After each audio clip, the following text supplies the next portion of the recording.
तो चलिए शुरू करते हैं। चलो भाई देखो अब मैं क्या करता। देखिए, प्रकृति जो सृष्टि होती है वो बड़े बड़ों की पोल खोल देती है और भारतीय जनता पार्टी की पोल प्रकृति ने खोली। कैसे खोली, मैं दो तरीके से बताऊंगा।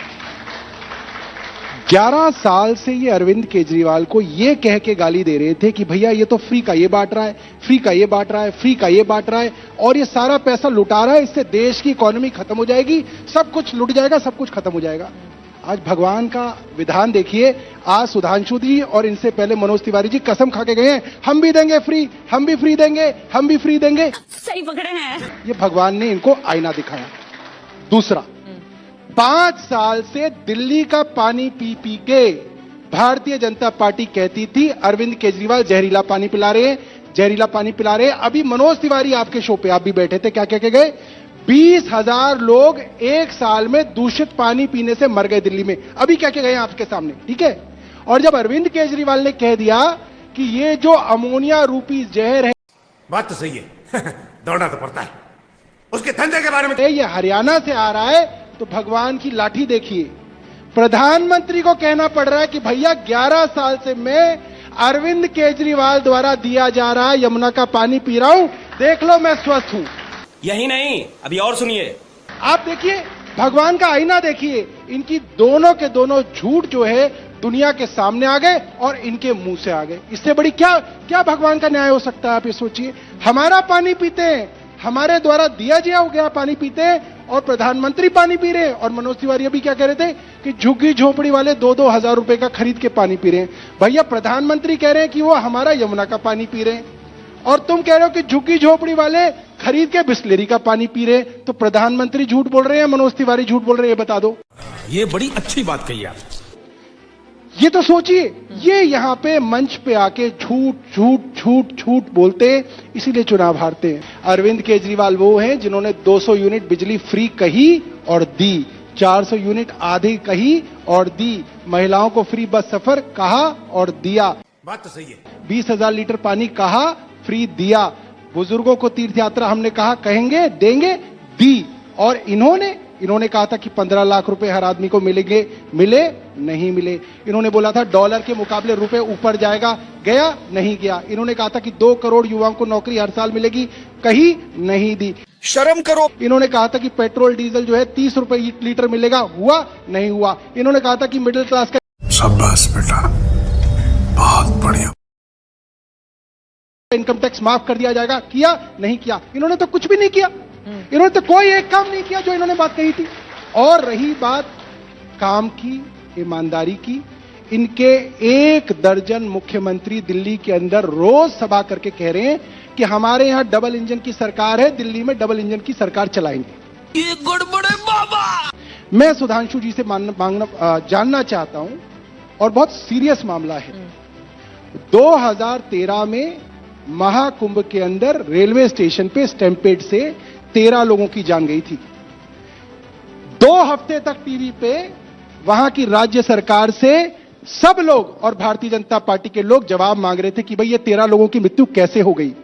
कल जहां पे आपकी डबल इंजन की सरकार है, वहां पे कहा जा रहा है आधिकारिक तौर पे 30 लोग मरे हैं, मेरी जानकारी है कम से कम 100 लोग मरे हैं। सही पकड़े हैं। और कल पूरे दिन ये तक लोगों को नहीं बताया गया कि कितने लोगों की मृत्यु हुई है। दूसरी बात, आपने सब जगह ढोल बजा बजा के गरीब लोगों को कुंभ में बुलाया कि आप आइए, आपके लिए हमने सारे इंतजाम कर रखे हैं। आपको मालूम था वहां पे करोड़ों लोग आएंगे। आपको यह भी मालूम था कि मौनी अमावस्या के दिन सब लोग चाहेंगे कि वहां पे महाकुंभ उठाता हूं, गन नहीं उठाता, वरना गया था के अंदर जो है डुबकी लगाई जाए। आपके प्रशासन को मालूम था, उसके बावजूद बड़े बड़े उद्योगपति, करोड़पति, आप लोगों ने फैशन बना दिया है। चाहे राम मंदिर हो, चाहे महाकुंभ हो, करोड़पति उद्योगपतियों को आप वीआईपी बना के लाते हैं, आपकी सरकारें उनकी चाटुकारिता करती हैं। उसके कारण पिछले 1 हफ्ते से टीवी पे आ रहा है कि इन वीआईपीज की वजह से जो आम आदमी है, जो 1 हफ्ते की छुट्टी लेके महाकुंभ देखने गया, जो 1 साल की अपनी सारी की सारी सेविंग्स खर्च करके महाकुंभ गया, जो छोटे छोटे बच्चों को, अपनी बूढ़ी मां को महाकुंभ दिखाने ले गया, सर पे पोटली रख के 20-20 किलोमीटर पैदल चल के महाकुंभ में पहुंचा, वो सारे के सारे लोग जो है कॉकरोच की भांति बेचारे कीड़े मकोड़ों की भांति आप लोगों ने वहां पे साइड पे कर दिए और बड़े बड़े उद्योगपतियों को आपने वीआईपी बना के जो है महाकुंभ का दर्शन कराया, जिसकी वजह से वहां पे 100 से ज्यादा, मेरी जानकारी है 100 से ज्यादा लोगों की मृत्यु हुई। क्या बात है सर, क्या बात है सर, क्या बात, ये बात है। और आप इतने निर्दयी है आपकी सरकार कि आपने उनकी लाशों तक को नहीं रखा, उनके रिलेटिव्स को कह दिया कि आप खुद ही लाश ले जाइए ताकि आपको सरकार को उन आंकड़ों को छुपाने का मौका मिले। शर्म करो। हमारे पास वीडियोस आई, इनकी सरकार ने आंकड़े नहीं बता कि कितने लोगों की मृत्यु हुई, वहां पे वीडियोस आ गए, जमीन पे लाशें पड़ी हुई हैं। अरे भैया, जो महाकुंभ के लिए आपके बुलावे पे आए थे, जमीन पे उनकी लाशें जो है आपके अस्पताल में पड़ी हुई थी। कम से कम आपने जीते जी उनकी इज्जत नहीं की, उनकी मृत्यु के बाद उनके मृत शरीर की तो इज्जत कर देते, कम से कम उनको कफन ही दे देते। जमीन पे किसी के ऊपर से शर्ट उतरी हुई है, किसी का कुछ उतरा हुआ है, बहुत बहुत बहुत शर्म की बात है। यही नहीं, अभी और सुनिए। और ये सिर्फ तेरा बाप यहाँ छोड़कर गया था कि हमारे देश के लिए नहीं, पूरी दुनिया के अंदर आपने डंका पीटा कि महाकुंभ में ये है, महाकुंभ में वो है, ऐसा इंतजाम किया है, ऐसा इंतजाम किया है। आज पूरी दुनिया के अंदर हमारा नाम जो है नीचे जा रहा है। क्यों? 144, सारी दुनिया क्या कह रही है? 144 साल के अंदर भारत के अंदर महाकुंभ मना, सबको पता था करोड़ों लोग आएंगे। क्या इतनी बड़ी सरकार जो अपना ढोल खुद ही पूरे विश्व में पीट रही है, वो एक इंतजाम भी नहीं कर पाई? मैं जानना चाहता हूं सुधांशु जी, तब सनातन नहीं था, तब महाकुंभ के साथ आस्था नहीं थी, मगर तब सरकारों से सवाल पूछे जाते थे। आज आपके यहां 100 से ज्यादा लोग मर जाते हैं, आपके अंदर इतना दम है कि आप रात को डिबेट नहीं होने देते किसी टीवी चैनल पे, समझ रहे हो? क्योंकि लोगों को डर लगता है। देश के महाकुंभ के अंदर अगर आपका आंकड़ा भी मान लिया जाए कि 30 लोगों की मृत्यु आपकी सरकार के प्रशासन की वजह से हुई है, क्या कम से कम एक हफ्ते तक ये खबर नहीं चलनी चाहिए थी टीवी पे? चल रही है, नहीं चल रही है चित्रा जी, नहीं चल रही है। सारे के सारे लोग देख रहे हैं, नहीं चल रही है हमारे वहां पर, नहीं चल रही है। और मैं इसमें आप लोगों को दोष नहीं दे रहा, हमारे पूरे वहीं पर लोग हैं। चित्रा जी, मैं आपको दोष नहीं दे रहा, ना पत्रकारों को दोष दे रहा, ना मालिकों को दोष दे रहा। मैं ये कह रहा हूं, इनकी सरकार से इतना डर है, इनकी ईडी और इनकम टैक्स और सीबीआई से लोगों को इतना डर है, कोई चैनल अगर हिम्मत दिखा दे, सही पकड़े हैं, और एक हफ्ते तक उसको दिखा दे, उसका मालिक जेल में डाल देंगे। आज ये सच्चाई है देश यहाँ पर और हो क्या रहा है? एबीपी न्यूज बैठा हुआ है, हमने वो खबर ब्रेक की थी। चित्रा जी, अब मैं जवाब दे ब्रेक तो करनी पड़ेगी। चित्रा जी देखिए, अब मैं जवाब दे दूं, चित्रा जी आपने पूछ लिया ना, दिल्ली पर आते ना सर, दिल्ली दिल्ली दिल्ली मैं दिल्ली कह रहा हूं, दिल्ली उससे हो क्या रहा है? दिल्ली सर, दिल्ली। उससे सिर्फ बीजेपी का नुकसान नहीं हो रहा, उससे हो, समझ रहे हो? समझ रहे हो आप? समझ रहे हो ना? वो कह रहा है चित्रा जी, जो सरकारें हैं उनकी जवाबदेही, अकाउंटेबिलिटी खत्म होती जा रही है इस देश के अंदर। उनको लग रहा है हम कुछ भी कर लें, लोगों को मरवा दें, हमसे तो नहीं पूछा जाएगा। चित्रा जी, मैं बताता हूं ना, हमारे यहाँ राजेंद्र नगर के अंदर 3 बच्चों की जान गई, 2 हफ्ते तक चला, सीबीआई इंक्वायरी ऑर्डर हो गई थी एलजी द्वारा। बताओ, सीबीआई इंक्वायरी ऑर्डर हुई अभी तक? नहीं हुई, ना आगे होगी। बात तो सही है, क्योंकि पहले ऑर्डर होती थी, अब एसीबी की इंक्वायरी होगी, फिर अगले दिन खबर जाएगी, अब सीबीआई की इंक्वायरी होगी, फिर तीसरे दिन खबर आएगी अखबार के अंदर, सीबीआई की टीम पहुंची, सीबीआई टीम ने फलां आदमी को बुलाया। यहां क्या हुआ? कुछ भी नहीं हुआ। यहां क्या किया? योगी जी ने, जो खुद जो है, जिनका पूरा एडमिनिस्ट्रेशन है, उन्होंने 3 लोगों की कमेटी बना दी और रिपोर्ट देगी 1 महीने बाद। वाह जी वाह, बहुत बढ़िया, बहुत बढ़िया। 1 महीना लगेगा एक रिपोर्ट को देने में। ऐसे तो नहीं होता है। दिल्ली चुनाव पर, दिल्ली चुनाव पर, प्लीज दिल्ली चुनाव पर। सौरभ भारद्वाज जी, अब देखिए, कोई लेना नहीं है। मेरा, आप ये बताइए, 2025 में मेरा ये जो जाएगा, मृत्यु हुई, इसका जिम्मेदार कौन है? सौरभ जी, आप 2013 की बात बताइए, कोई जिम्मेदार होगा इनका? कोई अफसर होगा, कोई डीएम होगा, कोई डीआईजी होगा, कोई मुख्यमंत्री होगा, कोई तो होगा। टेप रिकॉर्डर बजा रहे हैं, क्यों नहीं बताएंगे? समझ में आ गया ना, दिल्ली पे बहस करने की हैसियत है, क्यों नहीं बताएंगे? अरे बताइए, इतने लोग मरे, सिर्फ चिल्लाना है। वो जो मरे प्रधानमंत्री जी ने इनको अर्बन नक्सल कहा है, इसीलिए जो मरे हैं, जो मरे हैं वो हिंदू थे जनवरी को भी आगे बवाल करने का प्रयास करते हैं। 2013 में सीएजी की रिपोर्ट है कि 60% कंस्ट्रक्शन नहीं पूरे हुए थे। बार बार झूठ बोलो। और 2013 में आपकी कांग्रेस के साथ सरकार थी। चेक करिए, फरवरी 2013 में किसके साथ सरकार? बोलो बताओ भैया, तुम्हारी बताओ। नहीं हो सकता है, ये बहुत ज्यादा हो रहा है, प्लीज, बहुत ज्यादा हो रहा है। नहीं सौरभ जी, प्लीज, ये बहुत ज्यादा हो रहा है। सौरभ जी प्लीज, वो हिंदू थे, सनातनी थे या नहीं थे? प्लीज, वो भारतवासी थे, वो भारतवासी थे, वो भारतवासी थे। तो उनकी मौत का कोई तो जिम्मेदार होगा? जिम्मेदारी कब तय होगी उनकी? अकाउंटेबिलिटी कब तय होगी? अगली बार से आप ही एंकर बन जाइएगा, आप ही मेहमान बन जाइएगा। मैं अपने चैनल से रिक्वेस्ट करूंगी, सौरभ जी ऐसा पहला हम मालूम है तेरे बाप को मत सिखा नहीं कर रहे हैं। एक और चैनल में मेरे साथ चीख चुके हैं। क्या बोला तुम? जैसे ही अनकंफर्टेबल फैक्ट आता है, चिल्लाने और रायता फैलाने के अलावा कोई ऑप्शन नहीं रह जाता। अब लौट आते हैं दिल्ली पर। बोल रहा हूं, 2013 पे सीएजी की रिपोर्ट है और उस समय भैया, कांग्रेस कुंभ की के बारे सरकार में बताओ थी। ना। वो हमारी रिपोर्ट नहीं है, कुंभ के बारे में CAG तो की बता रिपोर्ट है। दीजिए। कुंभ के मेले पे, कुंभ के मेले में उसने कहा 60% कंस्ट्रक्शन नहीं हुए थे। अब वर्तमान कुंभ की बात कर रहा कल हूं। वाले में कौन जिम्मेदार है वो बताओ ना भैया। भाई न्यायिक जांच की रिपोर्ट आ रही, CAG की रिपोर्ट अगले दिन आई थी क्या? अरे बेवकूफी की बात कर रहे हैं, महीना लगेगा। मंत्री हो गए, आपको मंत्री यही हो के पता। वाहियात करने की बात कर रहा है आदमी। बहुत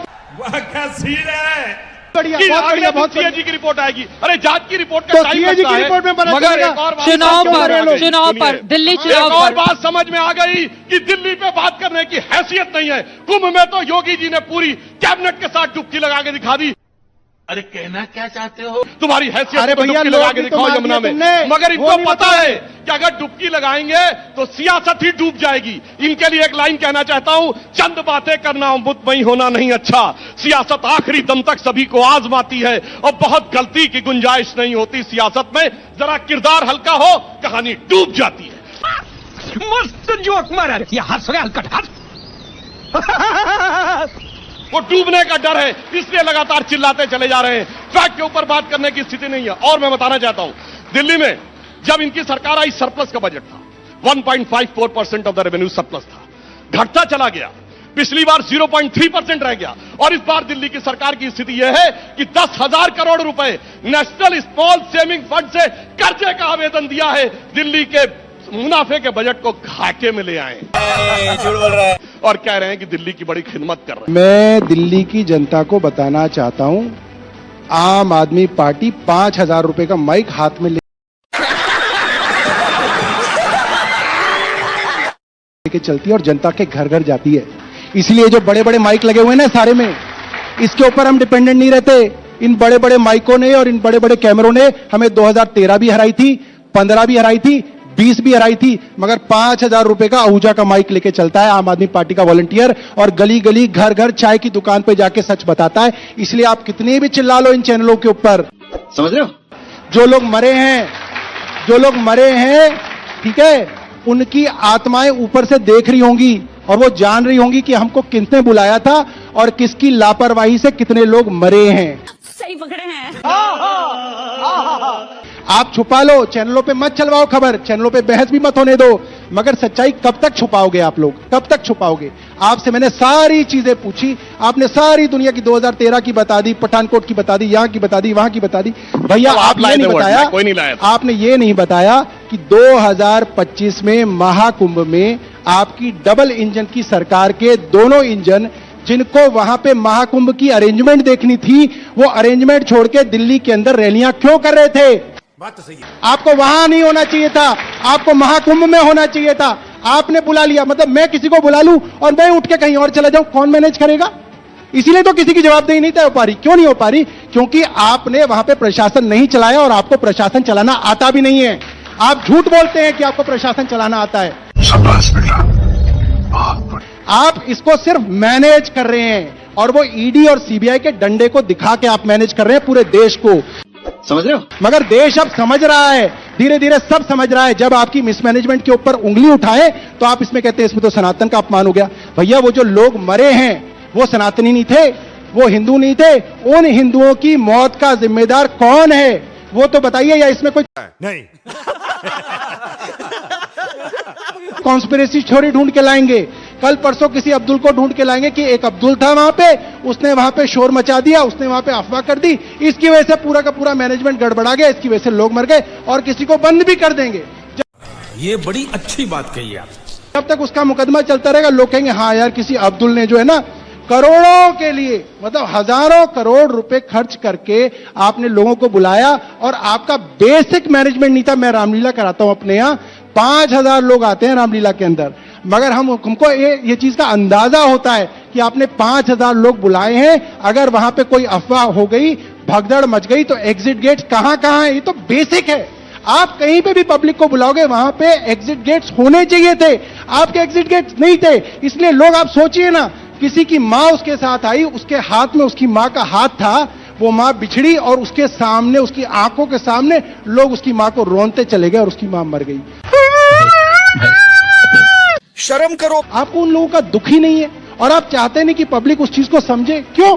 क्योंकि आपको लगता है आपने एक पॉलिटिकल इवेंट बनाया है, उस इवेंट के ऊपर कोई जो है क्वेश्चन मार्क ना उठ जाए, और उसकी वजह से जो आपकी सरकार के जो अफसर हैं वो निरंकुश होते जा रहे हैं, क्योंकि उनको लग रहा है अरे कुछ हो जाएगा तो सरकार मैनेज कर लेगी खबर, हमारे को तो सस्पेंशन भी नहीं होगा। आप ये सोचिए, किसी की नेग्लिजेंस से एक आदमी मर जाए, डीसीपी सस्पेंड हो जाता है। यहां पे 30 लोग तो ये बता रहे हैं, मेरे को पता चला है 100 से ज्यादा लोग मरे, एक कांस्टेबल सस्पेंड किया उन्होंने तो बता खत्म, bye bye, tata, good bye, गया।